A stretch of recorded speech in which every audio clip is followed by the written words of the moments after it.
यानी कि जिस तरीके से इंग्लिश में कॉम्प्रिहेंशन होते हैं और उसके ऑप्शंस होते हैं, क्वेश्चंस होते हैं, ठीक उसी तरीके से क्लैट में जो 5 सब्जेक्ट होंगे इंक्लूडिंग मैथमेटिक्स, वो भी पूरा का पूरा कॉम्प्रिहेंसिव होगा। पूरा का पूरा पेपर कॉम्प्रिहेंशन होने की वजह से इंग्लिश का इतना ज़्यादा वेटेज हो चुका था कि बिहार से जो स्टूडेंट थे, बिहार या अन्य हिंदी राज्यों के, बिल्कुल उत्तर प्रदेश है, झारखंड है, तो यहाँ के जो बच्चे थे उनका रिजल्ट सडनली बहुत ही ज़्यादा ड्रॉप हो चुका था। यूट्यूब पे जाके भी मैंने बहुत सारे सेशन भी किए थे और मैंने उस समय क्लियरली कहा था कि ये लिंग्विस्टिक डिस्क्रिमिनेशन है। आप अगर सिर्फ लैंग्वेज के बेसिस पे अगर आप किसी एंट्रेंस एग्जामिनेशन में आप सिलेक्शन कर रहे हैं तो वो पूरी तरह से गलत है। अगर यूपीएससी, अगर नीट, अगर इस तरह के जो एग्जामिनेशंस हैं अगर वो हिंदी में हो सकता है या अन्य भाषाओं में भी हो सकते हैं उसके क्वेश्चंस, तो फिर क्लैट के एग्जामिनेशन अन्य भाषाओं में क्यों नहीं हो सकता? दिल्ली हाई कोर्ट ने जब कंसोर्शियम से ये क्वेश्चन किया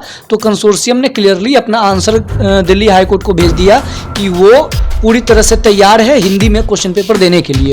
दैनिक भास्कर में एक खबर छपी है। खबर है कि जेईई मेंस की तर्ज पर हिंदी में क्लैट हो तो बिहार से बढ़ेंगे अभ्यर्थी। देखिए, भाषा को लेकर इस देश में हमेशा विवाद होते रहा है। यूपीएससी का 2 दिन पहले परिणाम आया और उसमें इस बार हिंदी माध्यम से सफल होने वाले अभ्यर्थियों की संख्या जो है वो 54 पहुंच गई है। पिछले साल वो 35 थी। मतलब हिंदी भाषी जो है वो इस देश में है और हिंदी यहाँ की मूल भाषा है। साथ ही साथ जो क्षेत्रीय भाषा है, जो संविधान के 8वीं अनुसूची में 8th शेड्यूल में जो भाषाएं दर्ज हैं वे सभी रीजनल लैंग्वेज हैं। अब इसे लेकर क्लैट से आखिरकार क्या विवाद है?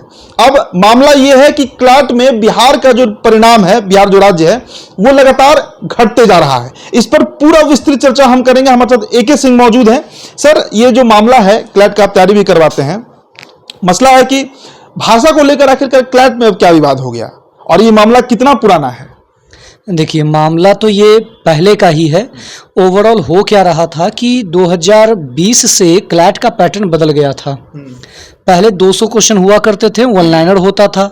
उसके बाद सडनली क्लैट मतलब एमसीक्यू, एग्जैक्टली एमसीक्यू, अभी भी एमसीक्यू ही हो रहा है बट उसका पैटर्न बिल्कुल अलग है। अच्छा। पहले 1 लाइन में क्वेश्चन हुआ करता था और 4 ऑप्शन हुआ करते थे। ठीक है।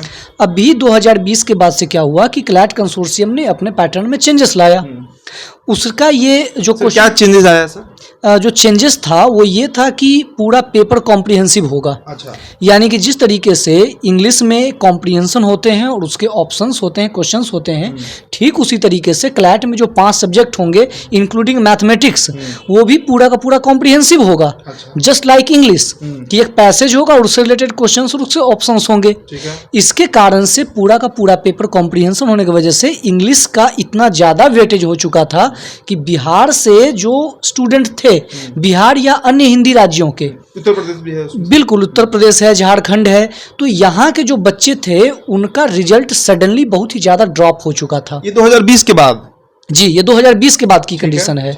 अभी तक का कंडीशन वही है। आप अगर ओवरऑल देखेंगे, मेरा अपना कैलकुलेशन रहा है, जो डेटा हमारे पास है, जैसे 2022 की अगर मैं बात करूं तो 2022 में जो क्लैट का पेपर हुआ था, उस 2022 के क्लैट के पेपर में लगभग मान के चलिए कि 4,500-5,000 के आसपास बच्चे बैठे थे।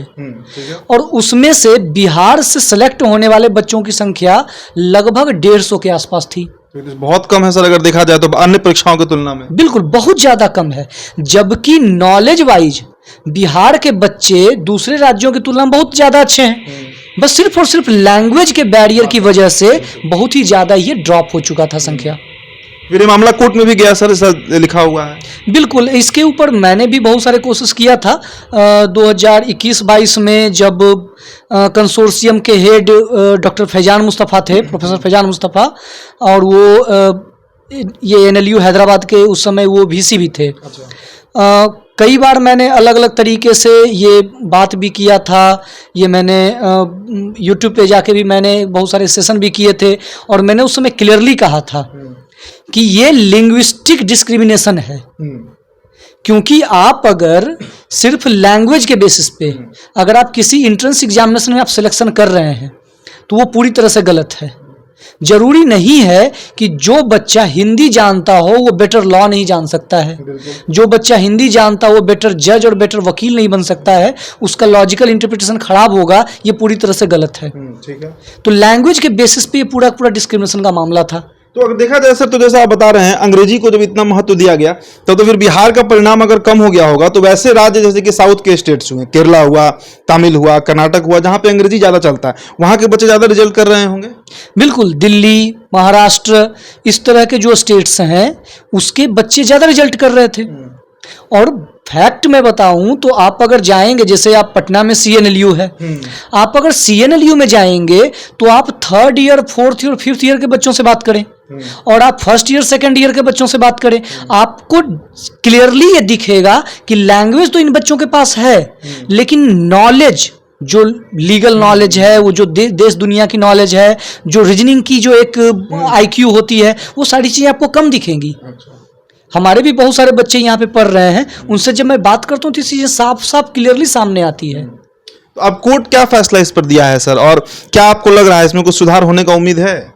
देखिए, अभी 2 दिन पहले दिल्ली हाई कोर्ट में जो बैठा था, बेंच बैठी थी, उसमें मैटर गया था कि एक भाई इसको क्षेत्रीय भाषाओं में और हिंदी में करवाया जाए। दिल्ली हाई कोर्ट ने भी इसके ऊपर क्वेश्चन किया कंसोर्शियम से, क्लैट कंसोर्शियम से, क्लैट कमिटी से दिल्ली हाई कोर्ट ने क्वेश्चन किया। उसने ये पूछा कि अगर JEE मेंस, अगर UPSC, अगर नीट, अगर इस तरह के जो एग्जामिनेशंस हैं, अगर वो हिंदी में हो सकता है या अन्य भाषाओं में भी हो सकते हैं उसके क्वेश्चंस, तो फिर क्लैट के एग्जामिनेशन अन्य भाषाओं में क्यों नहीं हो सकता है? और यहाँ पर कंसोर्शियम की भी समझदारी है कि वो अगले ही दिन इसके ऊपर मान भी गई। ठीक है। दिल्ली हाई कोर्ट ने जब कंसोर्शियम से ये क्वेश्चन किया तो कंसोर्शियम ने क्लियरली अपना आंसर दिल्ली हाई कोर्ट को भेज दिया कि वो पूरी तरह से तैयार है हिंदी में क्वेश्चन पेपर देने के लिए। और इस बार के बच्चों के लिए, खासकर बिहार और हिंदी भाषी क्षेत्रों के बच्चों के लिए खुशखबरी ही है कि इस बार जो 3 दिसंबर को क्लैट का जो पेपर होने वाला है वो हिंदी में भी होगा। ये मल्टीलिंगुअल होंगे, हिंदी में भी होगा पेपर और इंग्लिश में भी पेपर होगा एक ही साथ। बच्चे चाहे तो हिंदी में भी उसे देख सकते हैं, इंग्लिश में भी देख सकते हैं। एक आम समस्या आता है सर कि इस तरह के जो परीक्षा होते हैं, चाहे UPSC का हो, इसमें गूगल इनपुट की यूज किया जाता है सर, मतलब गूगल ट्रांसलेटर जो होते हैं, सीधा अंग्रेजी से हिंदी अनुवाद। अब वो थोड़ा सा अटपटा हो जाता है, वो जो भाषा होता है, क्योंकि अंग्रेजी से अगर आप गूगल ट्रांसलेट करिएगा हिंदी में तो वो बड़ा ब्लंट तरीके से लिखता है। ये समस्या तो क्लैट में भी आ सकता है सर? आ सकता है, मुझे तो लगता है कि बिल्कुल आएगी ही, क्योंकि अभी क्लैट कंसोर्शियम में जो सिटिंग मेंबर्स बैठे हुए हैं वो साउथ का थोड़ा सा ज़्यादा पकड़ बना हुआ है। NLU बेंगलोर, NLSIU, ये इसका थोड़ा सा इम्पैक्ट ज़्यादा है। और मुझे लगता है कि इतनी जल्दबाजी में जो सारी चीज़ें हो रही है, और UPSC में तो बहुत ज़्यादा हुआ है, ये बहुत लंबे समय तक ये डिमांड चलती रही है, और बहुत सारे क्वेश्चंस का गलत होना, इंग्लिश में वही चीज़ों का कुछ और मतलब होना, हिंदी में उसका मतलब बदल जाना, ये चीज़ें यहाँ पर भी हो सकती है। तो मैं तो नॉर्मली यही कहूँगा एस्पिरेंट से कि वो इंग्लिश पे ही फोकस करें तो ज़्यादा बेहतर होगा। अगर उनकी इंग्लिश बहुत ज़्यादा वीक है तभी वो हिंदी पे फोकस करें, और अगर वो इंग्लिश को संभाल सकते हैं तो वो इंग्लिश की तरफ ही जाएं तो ज़्यादा बेहतर रहेगा, क्योंकि फिर वही समस्या आ सकता है। समस्या तो आ सकती है, मान के चलिए पहली बार पेपर होने वाला है, मोस्ट प्रोबेबली ऐसी समस्या आएगी, और अगर ऐसी समस्या कंसोर्शियम आने नहीं देती है तो ये बहुत ही बड़ी बात होगी, बहुत अच्छी बात होगी। 3 दिसंबर को पेपर है, तो यही आप कहना, मतलब एस्पायरेंट्स को यही कहेगा जो तैयारी कर रहे हैं? बिल्कुल बिल्कुल। चलिए, देखिए, भाषा को लेकर हमेशा से विवाद खड़ा हुआ है, क्योंकि नॉलेज जो होता है, ज्ञान जो होता है, उससे भाषा से आप ना नाप तोल सकते हैं और ना ही उसका मेजरमेंट हो सकता है। लेकिन भारत में ये मामला आज का नहीं है, कई सालों का है, दशकों का है। UPSC हो या कोई भी जो परीक्षा होता है, उसमें अंग्रेजी को हमेशा से प्राथमिकता दी जाती है। यही विवाद है क्लैट के साथ भी। लेकिन अब 3 दिसंबर को जो परीक्षा होगा वो मल्टीलिंगुअल होगा, यानी कई भाषाओं में पेपर आएगा, आपके सामने क्वेश्चन पेपर आएगा। लेकिन क्या वही परिणाम होगा जो UPSC के साथ हुआ था? इस पर भी नजर बनी रहेगी। फिलहाल इतना ही। हमारे साथ AK सिंह थे क्लैटियन से। बहुत बहुत शुक्रिया।